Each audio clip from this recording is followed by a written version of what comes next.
E aí, pessoal, tudo bem? Como sempre, partilho aqui o desejo de que sim, que apesar do tempo louco nos quais vivemos,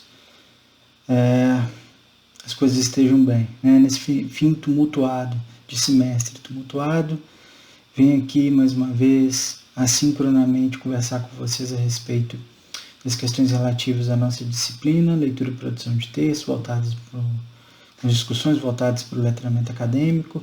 Hoje, para conversar um tiquinho a respeito da apresentação de trabalhos acadêmicos, a partir de uma NBR específica, né, mais uma norma da ABNT, no caso de hoje a 14.724, que fala especificamente aí das normas referentes à maneira como devem ser apresentados os trabalhos acadêmicos, especialmente aqueles voltados para trabalhos finais, de fechamento de curso, tais como TCC, monografias, dissertações e teses, né?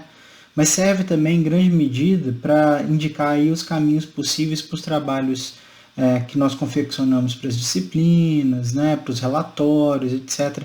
Então, alguns elementos que estão presentes aí, nessa NBR especificamente, já indicam para a gente os caminhos que podemos seguir para cumprir os pré-requisitos apresentados em outros momentos da vida acadêmica, né? Então, muito do que essa norma específica apresenta pode ser aproveitado para outros momentos aí, com relação à confecção de trabalhos acadêmicos de maneira geral, ok?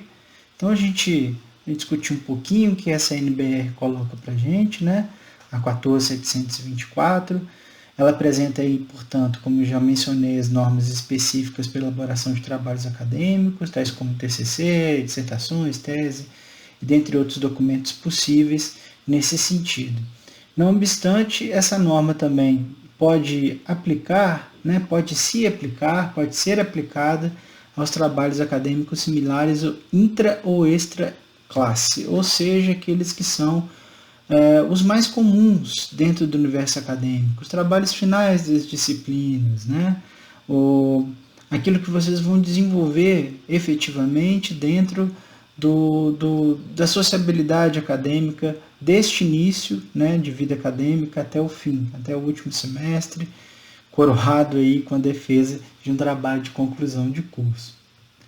A norma indica especialmente, né, a estrutura a ser seguida, portanto, para a apresentação do trabalho acadêmico, compreendendo aí diferentes elementos, entre elementos que são indicados como obrigatórios e outros que são optativos, né? Eles só vão existir se houver necessidade, né? Os obrigatórios, por outro lado, não, eles, né, têm que estar ali sempre, mas há outros elementos que, inclusive, talvez sejam de pouco conhecimento, a maioria das pessoas, mas que também podem se fazer presentes nos trabalhos acadêmicos, né? Então, no caso, a estrutura de um trabalho acadêmico preconizado por essa norma especificamente, né, compreende uma parte externa, que significa aí a capa do trabalho e a lombada, e pensando especificamente em trabalhos que serão impressos. Então, a lombada, adiantando já um papo que a gente vai ter aqui, ela é representada por esse, né, setor aqui das impressões, né? No caso aqui é um livro, né? Aqui a gente tem a lombada do livro, que tem dados a respeito dele. A função da lombada é bastante interessante. A gente coloca na estante, por exemplo, e a gente vê aqui o título, para poder selecionar e pegar a obra especificamente. Então, isso vale também para trabalhos acadêmicos que sejam impressos em capa dura, ou seja, aqueles que serão impressos em espiral, por exemplo, né, que vão ser ali encadernados de uma maneira que é a mais comum, que é mais rápida, mais barata, inclusive, não vão ter lombada. Esse é um elemento que não será obrigatório, como nós verificaremos aqui. A gente tem uma estrutura, né, preconizada e tirada diretamente da NBR, que aponta aqui para esses elementos, né, entre os obrigatórios e os optativos ou opcionais, dentro de uma parte externa e uma parte interna. Então, esses trabalhos são basicamente divididos entre as partes, entre essa externa e interna. A interna é subdividida, por sua vez, entre elementos pré-textuais, elementos textuais e elementos pós-textuais. Então, a gente tem aqui na parte externa a capa do trabalho, que é sempre um elemento obrigatório, ok? Então, daqui em diante, espera-se que vocês né, sempre elaborem capas de acordo com a regra, de acordo com a norma, em seus trabalhos acadêmicos, é um item obrigatório. A lombada só se for uma impressão em capa dura, né, para ter esse mesmo efeito, mais uma vez, de um livro, né, de você pegar aqui e ter informação na lombada da publicação. Não vai ser o caso de um trabalho acadêmico normal, para uma disciplina, por exemplo, levando em conta, né, que a gente muitas vezes acaba fazendo a entrega do trabalho via e-mail, ainda mais em tempos como esse aqui. A gente não vai imprimir o trabalho para entregar para o professor, por exemplo, a gente nem está encontrando com as pessoas, né? E os elementos pré-textuais dentro da parte interna já são compostas aí de um conjunto entre obrigatórios e opcionais, e a gente tem aqui, né, a folha de rosto, a gente vai falar sobre cada um deles, a folha de rosto, a errata, a folha de aprovação, aí pensando especificamente em um trabalho final de curso que vai ser submetido a uma banca de avaliação, por exemplo. Vamos imaginar o TCC do fim do curso de Ciências Sociais, por exemplo, vocês dialogando com a banca que avaliará o seu trabalho, precisa de uma folha de aprovação. Uma dedicatória que você pode fazer a alguém, né? Você escreveu o trabalho, teve uma jornada difícil ali para confeccionar aquele texto, e você o dedica para alguém, para a mãe, para o pai, para o tio, para o avô, para o autor preferido, para a namorada, enfim, né, é uma possibilidade. Os agradecimentos, você pode querer agradecer as pessoas que lhe ajudaram na jornada. Um epígrafe, que é um trechinho de uma obra que seja significativa para o seu trabalho, ou seja significativa em relação a essa sua jornada, e que você quer colocar esse pequeno excerto ali para oferecer ao seu leitor como significante de sua própria obra, de seu trabalho. Esses são todos elementos opcionais. Outros elementos obrigatórios são os resumos em língua vernacular, ou seja, em português, ou em língua estrangeira, que pode ser em inglês, em francês, em espanhol, em alemão, em italiano. É mais comum que seja a língua estrangeira ou inglês, né? Listas, e aí temos um conjunto de listas de ilustrações, listas de abreviaturas e siglas, listas de símbolos utilizados e, por fim, um sumário, que esse sim é obrigatório. As listas são opcionais, elas só são necessárias se você tem muitos elementos como esses aí indicados em seu trabalho, e o sumário é aquilo que antecipa para o seu leitor qual é a estrutura do seu trabalho, né? Ele ajuda muito as pessoas quando vão iniciar a leitura de um trabalho acadêmico, porque ali você já sabe como o esqueleto do seu trabalho, como a estrutura daquele edifício do saber foi erguido, né? Em qual setor está cada coisa, está cada ideia, né? Dentre a introdução até o desenvolvimento do trabalho, apresentando questões relativas à metodologia, aos resultados e, por fim, as suas conclusões, e lá no fim as referências que foram utilizadas para poder realizar essa empreitada em si.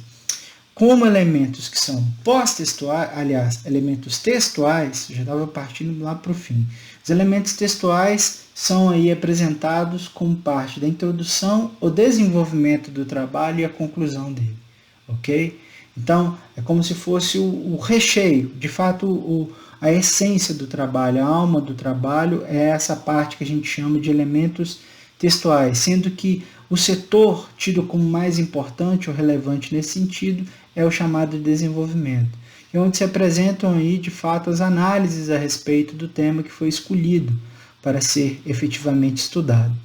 Por fim, né, concluído o trabalho, apresentado ali, né, as ideias finais às quais você chegou, a partir dos dados que foram analisados, de tudo aquilo ali que você pôde, de fato, verificar, nós temos elementos chamados de pós-textuais. E o que são eles? As referências que são obrigatórias, é o único elemento obrigatório entre os elementos pós-textuais, e também glossário, apêndice, anexo e índice. São todos elementos opcionais. Desses todos opcionais, talvez os que possam aparecer mais sejam os anexos e os apêndices. A gente vai falar a respeito deles daqui a pouco. Aqui a gente tem uma estrutura para tentar verificar assim visualmente, né? Para cá. Não, para cá, para cá. Visualmente, como O trabalho pode se estruturar tentando pensar assim, nas páginas em si que compõem esse trabalho, pensando em todos os elementos que são aqui indicados pela NBR. A gente tem essa divisão aqui entre parte externa e parte interna, e aqui em vermelho os elementos obrigatórios e em preto os opcionais. Então já notamos aqui que na parte externa temos a capa como obrigatória e a lombada como opcional. Quando a gente sai da parte externa e vem para a interna, né, que é todo esse conjunto aqui, ó, da folha de rosto até o índice, né, nós temos uma diversidade de elementos obrigatórios e opcionais. Então, no caso, podemos notar que a errata aqui é opcional, folha de aprovação, pensando-se especificamente naqueles trabalhos que serão submetidos a bancas de avaliação, ela é eminentemente obrigatória, né?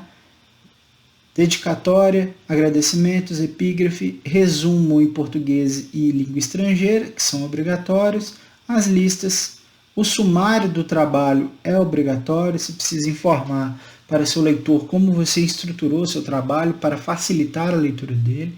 A partir do sumário ele vai conseguir localizar de repente discussões que mais lhe interessam, né, de maneira mais evidente, de maneira mais imediata. A introdução, né, do trabalho, o desenvolvimento, a conclusão, as referências, todo esse conjunto aqui, né, são elementos obrigatórios, ok? Esses três aqui, na introdução, desenvolvimento e conclusão, são elementos textuais, até o sumário são elementos pré-textuais, após aqui a conclusão, começamos os elementos pós-textuais, referências, obrigatório, glossário, apêndice, anexo e índice, nesta ordem conforme indica lá a regra, a norma, ok? Então, a gente vai analisar parte por parte aqui, começando pela parte externa, falando um tiquinho da capa.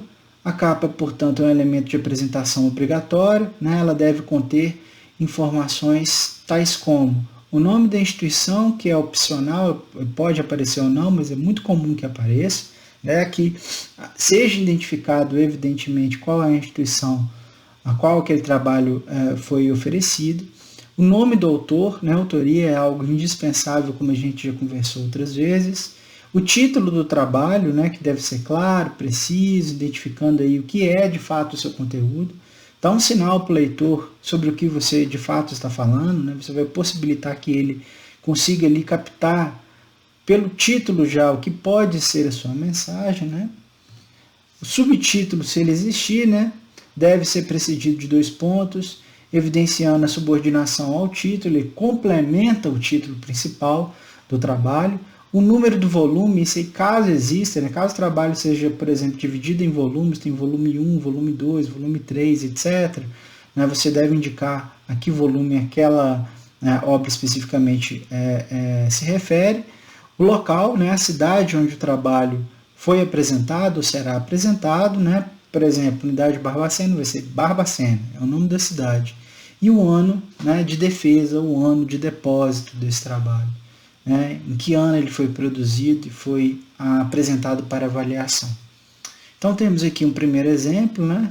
Temos aqui identificação da instituição, Universidade do Estado de Minas Gerais, UENG, Unidade de Barbacena.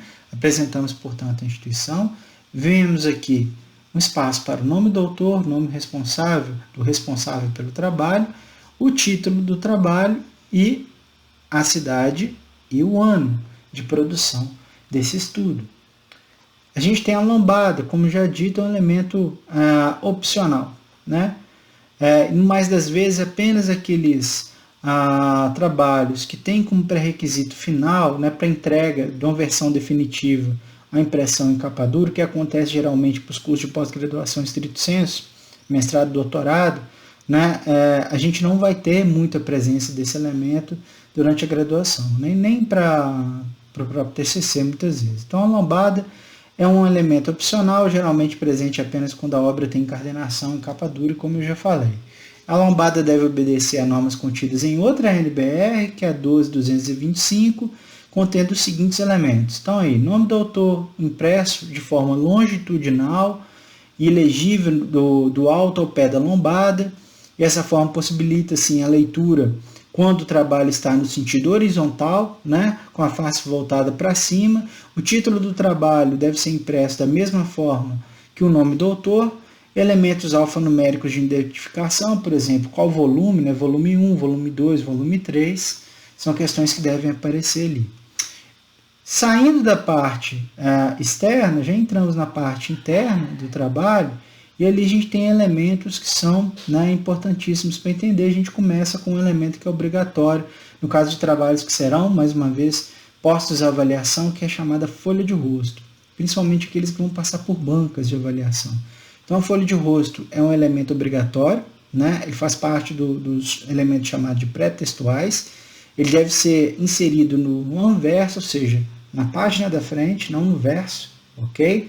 Trabalhos acadêmicos geralmente só se imprimem as informações no anverso e não no verso das folhas, e deve conter os seguintes elementos: o nome do autor, o título do trabalho, com seu respectivo subtítulo, o número do volume, se houver, né? A natureza do trabalho. Então, que trabalho que é? Um TCC é uma dissertação, é uma tese, é um trabalho de conclusão de um curso de especialização, é um relatório, etc, etc. Né? Qual é o grau que se pretende, né, obter com a aprovação desse trabalho especificamente? Então, por exemplo, na graduação é o de licenciado em Ciências Sociais, ok? Né? É um pré-requisito para finalizar aquele curso, então isso deve ser mencionado também, o nome da instituição, aqui o trabalho foi submetido também. Quando se fala em área de concentração, se fala especificamente dos cursos de pós-graduação em estrito sensu, mestrado e doutorado. Nome do orientador, né? E o nome do co-orientador, se houver, ok? Então, para trabalhos finais, sempre há um orientador, sempre há um professor orientador, professor ou professora orientador ou orientadora, né? E existe a possibilidade de haver uma co-orientação, um outro profissional docente que pode ali acompanhar o trabalho, junto com o orientador principal. A cidade, né, o local da instituição onde o trabalho foi apresentado, e o ano de depósito, que são elementos que também se apresentam ali na capa. E aqui a gente tem outro exemplo, né? O nome do autor aqui em cima, o título do trabalho, e aqui essas informações. Trabalho de conclusão de curso apresentado à Unidade Barbacena da Universidade do Estado de Minas Gerais, com parte dos requisitos para a conclusão do curso de graduação em Ciências Sociais. Orientador, professor fulano, co-orientador, professor Beltrano, Barbacena, 2020 é uma das possibilidades de formatação da folha de rosto, ok?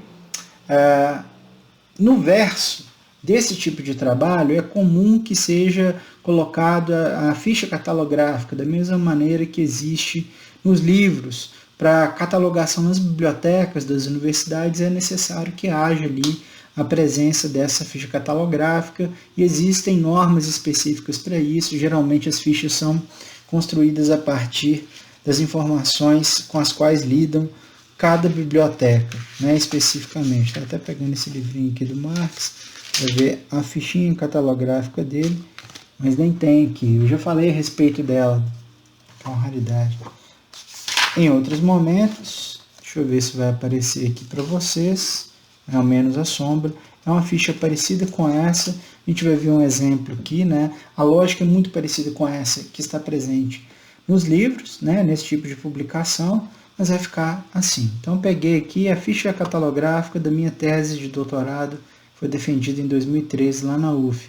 Então, está aqui, né? Minha identificação de autoria, o título da tese, o ano de defesa, a quantidade de folhas que existe nesse trabalho especificamente, quem orientou esse trabalho, identificando que é uma tese de doutorado, né, onde foi efetivamente defendida, onde estão as referências bibliográficas da tese, né, e palavras-chave aqui relativas a essa. É um código de validade internacional. Então, geralmente, em algumas universidades, a própria biblioteca, né, ela ajuda a cuidar da ficha catalográfica. E na impressão final, né, ou na versão final, digital ou mesmo impressa do trabalho, você tem que colocar aí essa fichinha catalográfica. Okay? Então, um outro elemento pretextual que é opcional, é errata, é um elemento que se refere à comunicação dirigida aos avaliadores, geralmente, né, ou mesmo a outros leitores do trabalho, quando há um erro identificado, né, você cometeu um errinho ali, no processo ali de finalização do trabalho, passou um negócio que era importante, assim, que talvez faça diferença na hora da avaliação, e você quer avisar isso para a banca antes da defesa, por exemplo. Então, há uma maneira de fazer isso. Isso chegou a acontecer comigo, inclusive. Quando eu estava fazendo mestrado, quando eu fui defender minha dissertação, na noite anterior, eu e a minha orientadora fizemos uma reunião e notamos lá um errinho em um gráfico e tal, e produzimos uma errata que foi ali apresentada para a banca. Isso pode acontecer na hora, isso pode acontecer, por exemplo, imprimiu todo o trabalho, viu lá um erro, você coloca uma errata antes da folha de rosto, ok? Antes da folha de rosto, você coloca ali errata e você consegue, né, produzir essa comunicação desse erro que será ali reconhecido, né, por parte de você e comunicado à sua banca, respectivamente. Então, no caso aqui, a gente tem um exemplo de errata que você identifica a página onde está o erro, a folha ou página onde esse erro foi verificado, a linha correspondente, se é um texto, né, você identifica lá a linha, onde está o erro especificamente, a palavra ou o trecho que você quer modificar, no caso aqui foi uma palavra apenas, publicado, né, escreve, né, identifica onde se lê publicado, que é aquilo que foi apresentado primeiramente ou originalmente, leia-se publicação. Ou seja, o que eu queria dizer era publicação e não publicado, você comunica isso à sua banca, ok? Para tentar reparar esse erro. É opcional apenas, obviamente, se acontecer esse tipo de trabalho. Outro elemento pré-textual é a folha de aprovação, elemento obrigatório para trabalhos acadêmicos apresentados para bancas de avaliação, devendo ser inserido aí logo após a folha de rosto. A folha de aprovação deve conter o nome do trabalho, o título do trabalho e subtítulo, se houver, a natureza, né, o que é esse trabalho, o objetivo, o nome da instituição, a data de aprovação, que é o ano, nome, titulação e assinatura dos componentes da sua banca avaliadora, bem como suas respectivas instituições de origem. E a gente tem aqui mais um exemplo nesse sentido. Aqui o nome do autor, o título do trabalho e as informações solicitadas, trabalho de conclusão de curso apresentado na unidade de Barbacena, etc, etc, aprovado em dia tal do mês tal, e a banca avaliadora formada pelo professor ou professora fulano, da UENG, mais um docente da UENG, um docente avaliador também da mesma instituição, e outro docente avaliador que pode ser de fora, né? A gente tem co-orientador e orientador, e temos a figura de 2 avaliadores. Geralmente, né, a co-orientação não é uma obrigatoriedade, ela pode existir ou não. Então, nesse sentido, né, a presença obrigatória é do orientador. Então, orientador e 2 avaliadores. Né? Mas no caso aí, pensando na possibilidade máxima de haver uma co-orientação, temos o orientador ou orientadora, né, e o co-orientador ou co-orientadora e os respectivos docentes avaliadores que assinam essa folha de aprovação. Ok? Entre ainda os elementos pré-textuais, a dedicatória, que é opcional, aí se você quiser dedicar de fato o trabalho a alguém, né, devendo ser inserido após a folha de aprovação. Agradecimentos, que são opcionais também, você aí dedicar o trabalho, dedicou, né, e quer agradecer ao auxílio que foi, né, recebido de uma série de pessoas, etc. Pode fazer isso também após a dedicatória.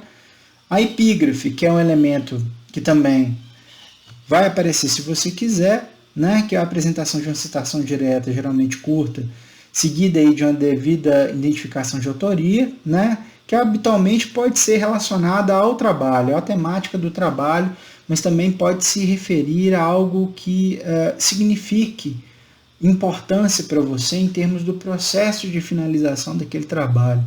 Isso também é muito comum, né? E sempre apresentada depois dos agradecimentos, segundo a regra.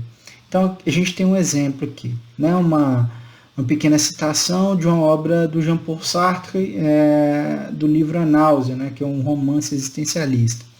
Na verdade, quem fala, aqui é um trechinho, mas é a personagem principal do livro que fala, que é o Antoine Roquetan, que é um historiador que vive a náusea, né? E ele diz o seguinte: a verdade é que não posso soltar minha caneta, acho que vou ter a náusea e tenho a impressão de retardá-la enquanto escrevo. Então escrevo o que me passa pela cabeça. É uma epígrafe que eu coloquei em um dos meus textos, por exemplo. E não fazia muito sentido com o texto em si, mas fazia sentido com o meu próprio estado de espírito no momento que eu consegui finalizar o trabalho. Essa também é uma possibilidade. E há uma liberdade maior nas humanidades para isso. Mas enfim, passamos a parte interna, estamos ainda na parte interna com relação aos elementos pré-textuais, indicando aí outra questão obrigatória, que é a apresentação dos resumos, né? Em língua vernacular, em português, ou em língua estrangeira, né? Que pode ser em inglês, que é a língua mais comum, também em espanhol, francês ou mesmo outros idiomas. Então, temos que apresentar o resumo em português e a sua duplicata em língua estrangeira, necessariamente, atendendo às normas de outra NBR, que é a 6028, sobre a qual a gente já conversou nesse semestre, quando a gente teve aquela discussão a respeito dos resumos, das resenhas, etc. Né? Então, aquela NBR lá, que aponta os caminhos de construção dos resumos, é a mesma que deve ser utilizada aqui, nesse caso. Né? E no caso dos resumos, portanto, deve-se haver uma atenção para sua colocação em páginas diferentes, em português de uma página e de língua estrangeira e outra, e o seu tamanho deve ser limitado aí entre 150 e 500 palavras, conforme a NBR indica, né? Com espaçamento entre linhas de 1,5, contendo uma breve apresentação do tema, a justificativa do próprio trabalho, né? Os seus objetivos, marco teórico, metodologia empregada e resultados, seguindo-se aí a apresentação de palavras-chave. Tudo conforme preceitua a NBR 6028 relativa aos resumos, especificamente. Há a possibilidade de apresentação também de listas, que também são elementos opcionais, né? Aliás, ao contrário dos resumos são obrigatórios, as listas só vão se fazer presentes se houver de fato a necessidade de apresentá-las. Então você pode apresentar listas de ilustrações, de tabelas ou quadros, abreviaturas e siglas e símbolos. São as listas possíveis, são aquelas previstas pelas normas, no caso. E especificamente com relação às listas de ilustrações, que podem ser aí desenhos, esquemas, fluxogramas, fotografias, gráficos, mapas, organogramas, plantas de edifícios, quadros, retratos, dentre tantas outras possibilidades, a NBR 14724 indica que você pode separar e fazer listas específicas para cada uma dessas possibilidades aí que a gente vai chamar de ilustrações, ok? Isso sempre vai variar de acordo com a quantidade que esses elementos aparecerem no seu trabalho. Se você tiver tipos diferentes de ilustração em profusão, ou seja, com uma quantidade considerável, de fato vai ser interessante que você faça listas diferentes, amparado naquilo que a própria norma aí diz. A gente passa ao sumário, já aí no limiar dos elementos pré-textuais. Ele é um elemento obrigatório, como eu já disse anteriormente, ele ajuda muito o leitor no entendimento da estrutura do seu trabalho, né? É o último entre os pré-textuais, tendo por finalidade, portanto, apresentar as divisões, seções e outras partes do trabalho acadêmico, exceto os elementos pré-textuais. Portanto, o sumário ele não apresenta aquilo que vem antes dele, ele só apresenta aquilo que vem depois dele. Ok? Então, só os elementos textuais e pós-textuais vão aparecer no sumário. No caso do sumário, o caso ele deve ser construído a partir daquilo que indica uma outra NBR, que é 6027, devendo enumerar as partes que constituem o trabalho, os elementos textuais e pós-textuais, na ordem exata que eles aparecem no texto, indicando-se aí as suas respectivas páginas de início. Ok? Partindo para os elementos textuais em si, eles apresentam aquilo que significa aí a essência do trabalho. de fato, é o núcleo essencial, né? É o espírito do trabalho, né? Formados aí da introdução, a parte introdutória que apresenta os objetivos do trabalho, as razões de ser da sua elaboração, ou seja, suas justificativas, suas hipóteses, etc. O desenvolvimento propriamente dito, que vai detalhar a pesquisa que foi realizada, né, os dados que foram possíveis de ser obtidos e quais análises foram aí realizadas a partir da sua prospecção e, por fim, as conclusões às quais você pôde chegar a partir da análise desses dados que foram evidentemente encontrados. É comum a recomendação para a confecção da parte textual dos trabalhos acadêmicos, né, de que o texto seja construído em uma linguagem que é chamada de impessoal, né? Há uma certa divergência, digamos assim, entre as áreas duras e as humanidades nesse sentido. As áreas duras, como diziam lá a Débora Diniz e a professora Munhoz no artigo delas que nós discutimos, que o autor ordinário ele vai se fiar exatamente por aquilo que a norma diz.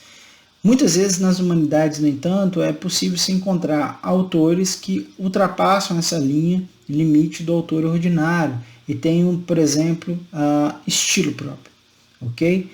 E isso não avacalha, digamos assim, o processo de constituição da boa comunicação acadêmica. Então, muitos autores dos chamados manuais de metodologia científica costumam indicar para não se usar linguagem pessoal, né? Não se colocar em primeira pessoa no texto, mas se colocar na terceira pessoa do plural, por exemplo, né?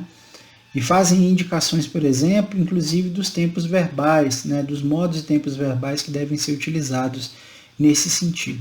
Mais uma vez, vocês podem encontrar trabalhos nas ciências sociais ou em outras humanidades, trabalhos acadêmicos que têm uma tonalidade diferente dessa recomendação, que é muito comum de fato.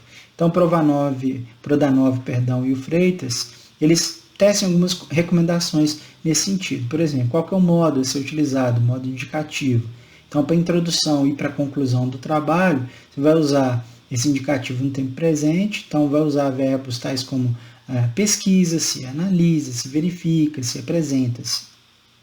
Resultados, nos resultados, tempo pretérito perfeito, então pesquisou-se, analisou-se, verificou-se, apresentou-se, por aí vai. Já nos comentários possíveis que você vai tecer a respeito dessas questões que estão no recheio do seu trabalho, né, seria o tempo pretérito imperfeito, e aí pesquisava-se, analisava-se, verificava-se, apresentava-se. Ou seja, são recomendações que são acatadas inclusive pela maioria dos autores acadêmicos, e como as autoras que eu mencionei até agora, né, Diniz e Munhoz, muito bem comentaram em seu artigo, já discutido por nós, é aquilo que vai determinar, no mais das vezes, o autor ordinário. Né? Aquele que produz um texto comum, consegue comunicar dentro daquilo que as regras lhe exigem. Não é o autor extraordinário, é o autor ordinário. Né? Muitas vezes, entre nós das humanidades, pode ser que alguns dos colegas fujam à ordinariedade, digamos assim. Ainda com relação a essas questões dos elementos textuais, né, as recomendações anteriores valem mais especificamente para trabalhos que são já finalizados, ou seja, essas questões relativas aos modos e tempos verbais, um trabalho que já acabou, vai ser defendido, etc., já finalizado. No que se refere aos trabalhos ainda em curso, pode ser um projeto, por exemplo, de iniciação científica que está no começo, um projeto de TCC, ou seja, não é um trabalho finalizado, você não tem conclusões, você não analisou os resultados e fechou todas as suas ideias, o verbo utilizado vai ser futuro, ok? O tempo, aliás, o tempo verbal vai ser o futuro. Pesquisar-se-á, analisar-se-á, verificar-se-á, enfim. Ou seja, você vai fazer ainda, você pretende, ok? Você promete, é uma promessa. Né? Como você não conseguiu ainda finalizar, você não ainda realizou efetivamente a caminhada da pesquisa, não tem como utilizar os outros tempos verbais, nesse caso específico. Ok? Então, na introdução, né, desses elementos textuais, a introdução ela deve apresentar ao seu leitor o tema que foi efetivamente abordado no trabalho, né? Você vai apresentar uma panorâmica para ele a respeito daquilo que você pesquisou, né? Daquilo que você conseguiu fazer ali, indicando os principais objetivos desse estudo, qual é a justificativa para ele ter sido realizado, quais foram as hipóteses com as quais você trabalhou, qual foram os procedimentos metodológicos que foram adotados, e brevemente, porque no desenvolvimento você vai ter que detalhá-los mais. Então você não entrega tudo na introdução, você faz um voo panorâmico no seu texto para que seu leitor consiga se situar, né? Por fim, você tem que aí também, para adiantar o processo para o seu leitor, apresentar uma breve síntese da própria estrutura, da divisão do seu trabalho, né? Por exemplo, se ele tiver dividido em capítulos, no capítulo 1 eu fiz tal coisa, no capítulo 2 eu fiz outra coisa, na seção 1 eu fiz isso, na seção 2 eu fiz aquilo, e assim por diante. No que se refere à parte, né, que é o núcleo duro dos elementos textuais, que é o desenvolvimento, né, nessa parte especificamente, o que você tem que fazer quanto autor ou autora? Você tem que apresentar para os seus leitores, né, o diálogo que você teceu com os trabalhos anteriores, portanto com os outros autores que desenvolveram estudos a respeito do tema que você pesquisou, ou temas que são congêneres, ou seja, próximos ao tema que você pesquisou. Você tem que detalhar a metodologia que foi empregada, né, para verificar as hipóteses que foram levantadas, ou mesmo a questão-problema que foi ali evidenciada, né? Quais foram as informações utilizadas e como você conseguiu chegar até elas, bem como a própria análise dos resultados que foram obtidos nesse processo, né? A metodologia é o como fazer, como é que eu fiz, né? E por que eu fiz desse jeito, e o que foi que eu obti, né? Tendo obtido, como é que, né, eu entendi tudo isso aqui, todos esses dados, eles me levaram até onde? Até qual evidência, até qual consideração ou conclusão, ou melhor, a qual entendimento possível a respeito desse tema que foi estudado. Então, o desenvolvimento deve ser, ou pode ser, dividido entre discussões que passam pela revisão da literatura, especificamente, que a gente também pode chamar de fundamentação teórica ou levantamento do chamado estado da arte, né? Ou seja, o mapeamento daquilo que se já concluiu a respeito dessa temática ao longo de um determinado tempo, dentro de uma determinada área, ou em diálogo entre diferentes áreas do conhecimento, a metodologia, ou seja, os procedimentos e materiais que foram ali evidenciados como caminho para conseguir responder aos questionamentos da pesquisa, e, por fim, a análise dos dados, né, e sua discussão, ok? Isso é a análise do que resultou o processo metodológico. Por fim, a gente chega até a conclusão, último trechinho textual desse trabalho, né, o último elemento textual, que deve aí apresentar entendimentos finais em torno do seu estudo, verificando, né, o atendimento ou não dos objetivos, seja os objetivos gerais ou objetivos gerais específicos, as hipóteses iniciais, se respondeu à questão-problema, se conseguiu aparar arestas, né, preencher lacunas, responder questionamentos, evidentemente, né, que são geradores da vontade de se pesquisar um determinado tema. Então, a conclusão é importante para também revisitar as questões que são apresentadas inicialmente lá na introdução. Então, é como se você fosse lá e, olha, eu respondi isso, aquilo. Né? Os leitores conferem isso, principalmente os leitores avaliadores, ou seja, os professores da sua banca, ok? E aí passamos aos elementos chamados de pós-textuais, né? E o primeiro é um elemento obrigatório e é o único entre os pós-textuais, que são as referências, sobre as quais a gente já conversou a partir da NBR 6023, né? Então, é aquele único obrigatório nesse setor, né? E que deve ser aí construído conforme a 6023 indica, ok? Dentre os outros elementos, todos eles opcionais, né? A única exceção são as referências. A gente tem primeiro o glossário, né? Que se refere aí à apresentação de uma lista que deve ser disposta em ordem alfabética de palavras ou expressões que foram utilizadas no seu trabalho e que são de uso restrito ou uso incomum, e aí você apresenta para o seu leitor o significado dessas expressões. Isso é bem interessante para trabalhos que lidam com temáticas que de fato são amplamente reconhecidas como restritas ou como não conhecidas, de pouco domínio por parte do público em geral, mesmo da própria academia. Então é interessante que você elucide o vocabulário, né, do seu trabalho, que está presente ali no seu trabalho. Os apêndices, né, que são mais comuns, evidentemente, que os glossários, são textos ou instrumentos desenvolvidos por você mesmo, pelo próprio autor, portanto, que foram apresentados ali como uma espécie de informação extra, fora do texto corrente, consubstanciando afirmações ou informações que foram colocadas ao longo do seu texto. Então, por exemplo, instrumentos de pesquisa, tais como roteiro de entrevistas, questionários, etc., que foram produzidos por você, podem ser apresentados como apêndice. E aí a norma diz para a gente que para o apêndice aparecer no seu texto, tem que colocar lá, grandão, né, em caixa alta, a palavra apêndice, identificado por letras maiúsculas, consecutivas, né, apêndice A, apêndice B, apêndice D e assim por diante, com travessãozinho com título, apêndice A, tal coisa, apêndice B, outra coisa, etc. Temos também os anexos, que são mais comuns, ao lado dos apêndices, que são documentos que não foram elaborados pelo próprio autor do trabalho. Se refere, por exemplo, a documentos que foram utilizados como fonte de informação ou como referência para o desenvolvimento do estudo, né, mas não foram elaborados pelo autor.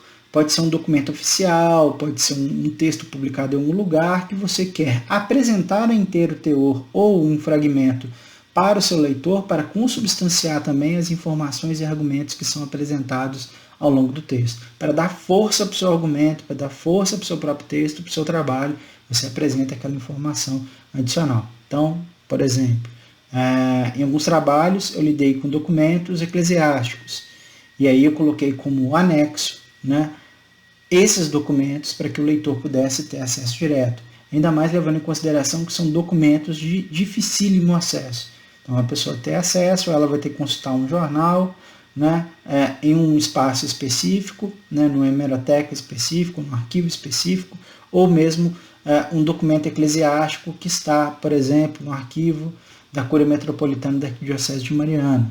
É um exemplo. Mas podem ser outros documentos, né, que façam diferença em relação ao diálogo que o seu leitor vai estabelecer com o seu próprio trabalho. Ok? Temos aí os índices, menos populares que apêndices e anexos, se referem a uma lista de palavras ou frases, né, ordenadas segundo critérios específicos elegidos por você mesmo, que localiza e remete para informações que estão no corpo do seu texto, né, que fazem sentido para questões relativas às ideias discutidas ao longo do trabalho. E nesse caso, especificamente, o índice ele tem que ser formulado de acordo com a NBR 6034. Então, notem que essa discussão da apresentação dos trabalhos acadêmicos acaba remetendo a uma série de outras normas, né? Várias outras normas vão acabar sendo referenciadas, né, em relação àquilo que é parte integrante da apresentação do trabalho acadêmico, no caso. Então, é uma discussão, vamos dizer assim, interessante, apesar de trabalhosa, no caso, porque faz ali a conexão com uma série de outros procedimentos. Você começa a enxergar que tem regra para absolutamente tudo, e a própria norma vai remetendo a essas irmãs, né? Essas outras normas que são necessárias para construir partes da apresentação do trabalho acadêmico. Com relação à formatação, especificamente, né, o trabalho tem que ser digitado com texto de cor preta, ok? Para colorir só se for uma ilustração, ok?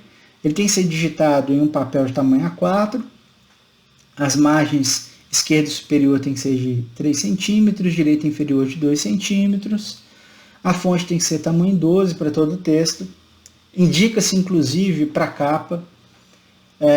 No entanto, se vocês verificarem, derem uma googada, por exemplo, né, forem consultar o Dr. Google, ele vai mostrar para vocês uma série de manuais acadêmicos que colocam o título com tamanhos diferentes do tamanho 12, ok? Em 14, em 16, nos próprios exemplos que eu mostrei para vocês, há essa divergência. É muito comum que isso aconteça. Pode haver também os manuais manuais institucionais de normas para a formatação de trabalhos finais, os TCCs especificamente, que possam também indicar a existência dessa divergência com essa norma que a gente está discutindo aqui especificamente. E aí, nesse caso, quais são as exceções que a norma admite? São aí as citações maiores de 3 linhas, que a gente também já discutiu anteriormente, NBR 10.520, né? Ou seja, maiores de 3 linhas tem um tamanho diminuído, não é isso? Só voltar lá na discussão específica. Os dados da catalogação da obra, né? Ficha catalográfica também vão estar com o tamanho da fonte menor. As legendas das ilustrações e das tabelas também terão um tamanho menor do que o texto corrente, ok? E o tamanho que você admitir para a legenda de uma ilustração, ou para uma tabela, ou para um quadro, ou para um gráfico, etc., tem que ser a mesma coisa no trabalho inteiro. Tem que ser o mesmo tamanho, a mesma fonte para o trabalho inteiro. O que é interessante é que não determina qual fonte usar. Por exemplo, se é Times New Roman, se é Arial, né? O que fala é do tamanho, não fala da fonte específica. Então você pode, por exemplo, fazer o texto em Times New Roman, sem problema nenhum. Pode ser que um manual institucional diga para você que você tem que digitar o texto, no entanto, em Arial. Ok? Mas a norma não indica essa obrigatoriedade. O espaçamento tem que ser 1,5 entre linhas, exceto para citações de mais de 3 linhas, voltando àquela questão da norma, 10.520. Há uma exceção também para as notas de rodapé, as notas informativas, sobre as quais a gente também já conversou, para as referências, para as legendas das ilustrações e das tabelas, né? Para a natureza do trabalho, que é colocada ali na capa e na folha de rosto, que devem ser digitados em espaçamento simples, ok? Na folha de rosto e na folha de aprovação, o tipo de trabalho, o objetivo, o nome da instituição, a área de concentração devem ser alinhados do meio da mancha gráfica para a margem direita. Isso está lá no exemplo que eu mostrei para vocês, né? Essas informações elas estão alinhadinhas à direita. Elas não estão ali dispostas ao centro da página, né? Então é do centro para a direita. Vai aparecer isso lá. Vocês podem, né, depois verificar que há esse alinhamento, tanto, né, na folha de rosto quanto na folha de aprovação, ok? Quanto à paginação, as páginas pré-textuais devem ser contadas, mas não numeradas, então até ali o sumário não tem numeração, ok? O que deverá ocorrer apenas a partir dos elementos textuais. A partir dali se numera, aparece a numeração de página. Então a numeração deve figurar a partir da primeira folha, da parte textual em algarismos arábicos, que vão ficar aí lá no canto superior direito, a 2 centímetros da borda superior, ficando o último algarismo a 2 centímetros da borda direita da folha. Tem um outro detalhe aqui importante, que é o seguinte, que escapou aqui dessa última informação, desse último slide. Para contar o número de páginas, você começa a contar a partir da folha de rosto, ou seja, de um elemento pré-textual, ok? Você não numera, mas conta. Então, a partir da folha de rosto, você conta. Ela vai ser a primeira página a contar. Ela só não vai ser numerada. Então, a partir da primeira página da introdução, a numeração vai aparecer contando-se todos os elementos pré-textuais a partir da folha de rosto, ok? As referências básicas que foram utilizadas foram aí a NBR 14.724, né, que fala justamente aí dos trabalhos acadêmicos. Mais uma vez usamos a obra do Prodanov e do Freitas, né, o Manual de Metodologia do Trabalho Científico, de 2013, para consubstanciar as nossas discussões de hoje, ok? No meio de um calor imenso, eu me despeço de vocês. Mais uma vez solicito, por obséquio, que vocês, né, quando assistirem essa aula, possam remeter possíveis dúvidas, possam fazer comentários, né? Se o processo está funcionando ou se não está funcionando, o que a gente pode fazer para melhorar, né? Não só para nós, porque o nosso semestre efetivamente está chegando ao seu derradeiro momento, mas para que esse processo possa melhorar para o futuro também, ok? No mais, minha gente, muito obrigado pela possível audiência e se mantenham seguros, ok? Um grande abraço para todo mundo. Até mais. Tchau, tchau.